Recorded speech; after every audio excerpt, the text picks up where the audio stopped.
ہم وہی کاٹ رہے ہیں جو ہم نے بویا ہے۔ جس نے جتنا بویا وہ اتنا کاٹ رہا ہے۔ جس نے جتنا ظلم کیا اسے خود بھی اتنا برداشت کرنا پڑ رہا ہے۔ میں نے بچپن میں حدیث پڑھی تھی کہ اگر تمہارے سامنے ظلم ہو رہا ہو تو اسے اپنے ہاتھ سے روکنے کی کوشش کرو، اگر نہ طاقت ہو تو زبان سے روکنے کی کوشش کرو، اگر یہ بھی نہ کر پاؤ تو کم سے کم دل میں اس کو برا ضرور جانو، اور یہ ایمان کا سب سے ادنا لیول ہے۔ جب کشمیر میں 80 لاکھ لوگ کرفیو والی زندگی گزار رہے تھے، بھارت ظلم کر رہا تھا، دنیا تماشا دیکھ رہی تھی، ہم بھی خاموش تھے۔ جب فلسطین میں معصوم مسلمانوں کو بموں سے اڑایا جا رہا تھا، دنیا خاموش تھی اور ہم بھی خاموش تھے۔ جب شام میں ننھے پھول مسلے جا رہے تھے، سمندر کی لہریں معصوم کلیوں کو بہا کر ساحل پر دھکیل رہی تھیں، ہم تب بھی خاموش تھے۔ جب برما کے مسلمانوں کو زندہ جلایا جا رہا تھا، دنیا خاموش تھی، ہم بھی اپنی زندگی میں مگن تھے۔ وہ خالق سب دیکھ رہا تھا، اشرف المخلوقات سے توقع کرتا رہا کہ ظلم روکنے کے لیے کوئی ہاتھ بڑھائے گا، کوئی زبان سے کچھ بولے گا اور کوئی دل میں ہی ظالم کو ظالم کہے گا۔ افسوس کہ ہم نے اللہ کے غضب کو ایسی دعوت دی کہ مظلوم بندوں کی مدد کے لیے اس نے اشرف المخلوقات کو چھوڑ کر ایک وائرس کو بھیجا جس نے پوری دنیا کا نظام اپنے ہاتھ میں لے لیا۔ اب ہم سب خزاں کے موسم میں درختوں کے پتوں کی طرح جھڑ رہے ہیں۔ ہم نے فلسطینیوں کو زہریلی گیس سے سانس بند ہو کر تڑپ تڑپ کر شہید ہوتے دیکھا۔ تماشا سمجھا اللہ نے اس وائرس سے سانس بند کر کے ہمیں مارنا شروع کر دیا۔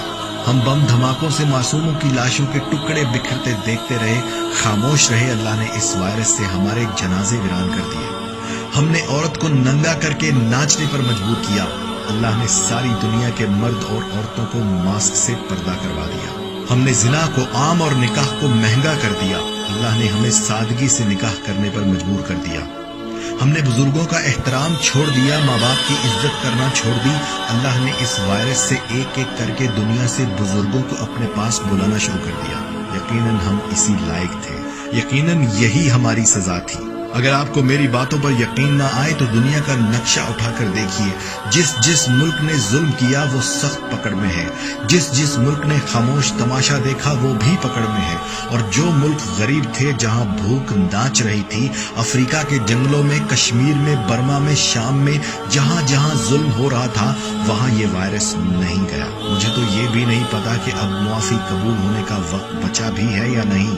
اتنا ضرور سمجھتا ہوں کہ ہم نے حضور پاک صلی اللہ علیہ وآلہ وسلم کا سر شرم سے جھکا دیا۔ سب سے خوبصورت اور قابل مخلوق آج اتنی ناکارہ ہو گئی کہ ظلم کو روکنے کے لیے اللہ کو انسان کی بجائے ایک وائرس بھیجنا پڑا۔ اے اللہ ہمیں معاف کر دے۔ اب ہم کسی ظلم پر خاموش نہیں رہیں گے۔ یا اللہ اب ہم ظلم کو ہاتھ سے روکیں گے۔ یا اللہ ہاتھ سے نہ روک پائے تو زبان سے روکیں گے۔ یا اللہ اگر زبان سے بھی نہ بولنے دیا گیا تو ہم دل میں ظالم کو ظالم مانیں گے۔ پروردگار ہمیں معاف کر دے، ہم سے درگزر کر، ہم تیرے بندے ہیں، تیرے حبیب کی امت ہیں، ہمیں معاف کر دے۔